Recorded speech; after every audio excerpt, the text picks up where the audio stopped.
10대 배달원과 절도범입니다. 자, 10대 배달원과 절도범.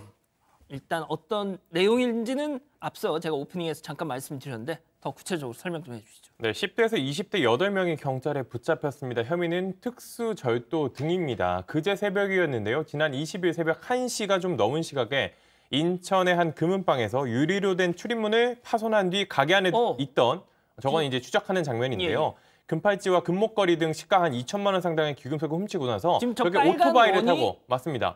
오토바이를 타고 저런 식으로 달아났습니다. 이 대기하고 있던 사람이 금은방에서 보석을 턴 사람을 태우고 저런 식으로 하고 결국에 저렇게 신고를 통해서 잡히게 됐는데요. 범행 1시간 반 만인 새벽 3시쯤에 결국 저렇게 붙잡혔습니다.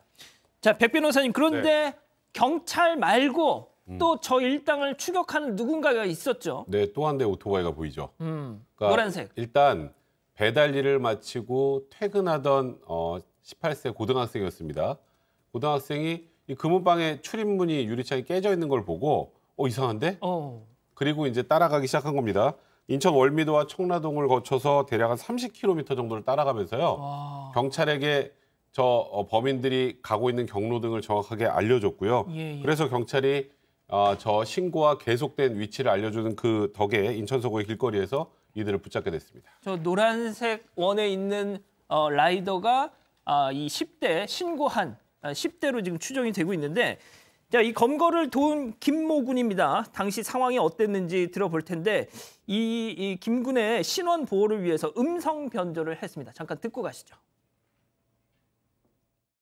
그냥 집 가다가 느낌이 이상해서 딱 보니까 유리창이 일단 깨져 있고 오토바이 시동을 끄고 소리를 들어보니까 망치로 깨는 소리, 진열장 깨는 소리 듣고 바로 신고하면서 따라갔죠.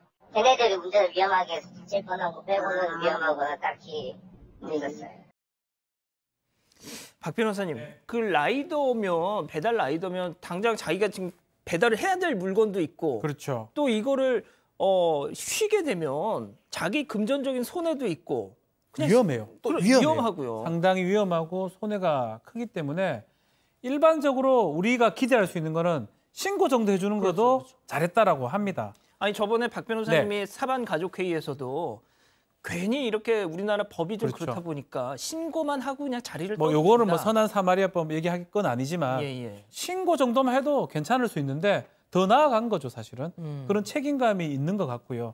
본인의 어떤 손해, 또 위험을 무릅쓰고도 이걸 해야 되겠다는 아마 정의감, 책임감이 있었기 때문에 가능한 게 아닌가. 이 칭찬을 좀 해야 될 것 같은 생각이 듭니다. 이 당시 이 절도범들은 당연히 그 범행 도구가 있었겠죠. 망치나 이런 연장 이런 공구들이 있었다고 하는데, 자, 아무튼 그런 위험을 무릅쓰고 검거를 도왔던 이 김군 소감 잠깐 더 듣고 이어 나가겠습니다.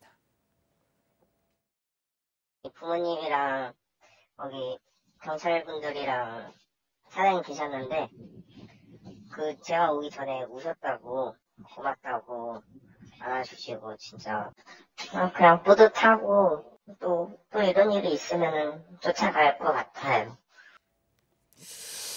근데 진짜 정말 칭찬받아야 마땅한데 이렇게 부모님도 좀 우셨다는 거 보니까 위험하긴 했잖아요, 이게. 정말 위험했죠. 왜 그러냐면 이 학생이 따라간 사람들이 8명이라 그러잖아요.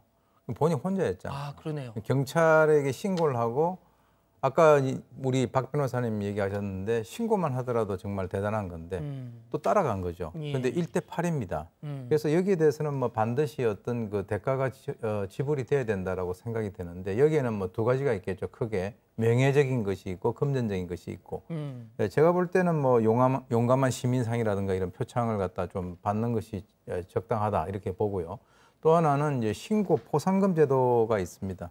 그래서 이제 신고 포상금과 관련돼 가지고 이런 그 범죄를 신고를 했을 때 거기에 걸맞는 충분하지는 않는다 하더라도 그 보상금을 지불을 해야 되고, 저는 하나 좀 제의를 하고 싶은 게 젊었을 때 이런 식으로 해서 어떤 표창을 받았다라고 하면 앞으로 취업을 하고 하는 데 있어서 정말 이거는 힘든 그런 결정을 하고 실천을 한 거거든요. 교수님, 만약에 저 김군이 순천향대 경찰행정학과에 내가 들어가고 싶다.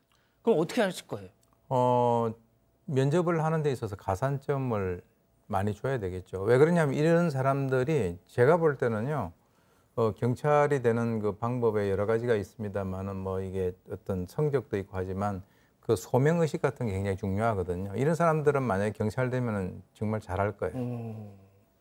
자, 그 교수님 말씀처럼 경찰도 뭘 준다고요? 네, 맞습니다. 이런 식으로 내부 규정이 있습니다. 이런 신고를 통해서 이 저 범죄를 저지른 피의자들을 잡게 되면 일정한 기준에 따라서 포상을 하게 되는데요. 경찰은 이 검거를 도운 김 군에게 신고 포상금을 지급할 예정이다. 이렇게 밝혔습니다. 자, 이 붙잡힌 사람들 얘기도 좀 해보겠습니다. 이거 딱 보니까 이 범행 수법 보더라도 한두 번 해본 솜씨는 아닌 것 같아요. 그러니까 이게 금은방의 유리창을 깨고 훔쳐서 달아나는 그 유사 사건들을 찾습니다. 일단 일부 검거가 되면 그리고 이게 지금 보시는 것처럼 처음 이렇게 대담하게 범행을 저지르기가 쉽지는 않단 말이죠. 그렇죠. 이제 그렇게 하고 살펴보니까 유사한 사건이 2건이 더 있었습니다. 아하. 17일 날 새벽 6시에 명품 가방 등 이제 중고 명품 가방 같은 한 500만 원 정도를 훔쳐 달아난 적이 있었고 거의 유사하게 19일 날 오전 새벽 5시에는 저 똑같은 방식으로 훔치려고 그랬는데 저기 경보가 울렸어요. 경보가 울려서 못 하고 그리고 요번에 이제 마지막에 이제 금은방을 털어서 한 2천만 원 정도를 훔친 거 아니겠습니까? 총 한 2,500만 원 상당이 되는데 이번에 저 추격전 끝에 2명을 잡고 2명을 추가로 더 잡았거든요. 예. 근데 보니까 그 4명이 끝이 아니라 4명이 더 있었습니다. 아이고. 그래서 총 8명을 잡았는데 마지막 4명은 강원도 양양군 등지에서 추가로 이 4명을 체포하게 됩니다. 박 변호사님 네. 뭐 이 수법은 어땠나요? 이 수법이 뭐 아주 대범합니다. 그래서 대범한데 뭐 그렇게 막 구체적으로 알려줘도 될 것 같아서 제가 말씀을 좀 드리면 둘이가 2인 1조입니다. 예. 한 명은 오토바이 대기하고 있고 한 명은 망치나 뭐 벽돌을 가져가서 유리창을 깨고요. 그 안에 들어가서 이제 금품을 가져오는 건데 이제 지금 가방을 명품 가방 이런 것들을 좀 훔쳤어요. 그건 주로 신상품보다는 중고 가게 쪽으로 많이 갔습니다. 그건 좀 알았던 것 같아요. 중고 가게가 약간 보안이 약간 신상품보다는 명품 그 숍보다는 조금 약하거든요. 그걸 알고 한 사람 대기하고 한 명 들어가서 바로 깨고 가지고 나오면 바로 타고 나가는 뭐 그런 수법으로 지금 했던 것으로 알려져 있습니다. 이 기자 좀 짧게 뭐 구속되겠죠? 일단 이 5명, 이 총 8명인데 이 가담 정도에 따라 5명에 대해서 구속영장을 신청할 방침이라고 합니다. 그래서 법원 판단에 따라서 구속영장 발부 여부가 결정될 것으로 보입니다. 알겠습니다. 첫 번째 사건 이렇게 마무리하고요.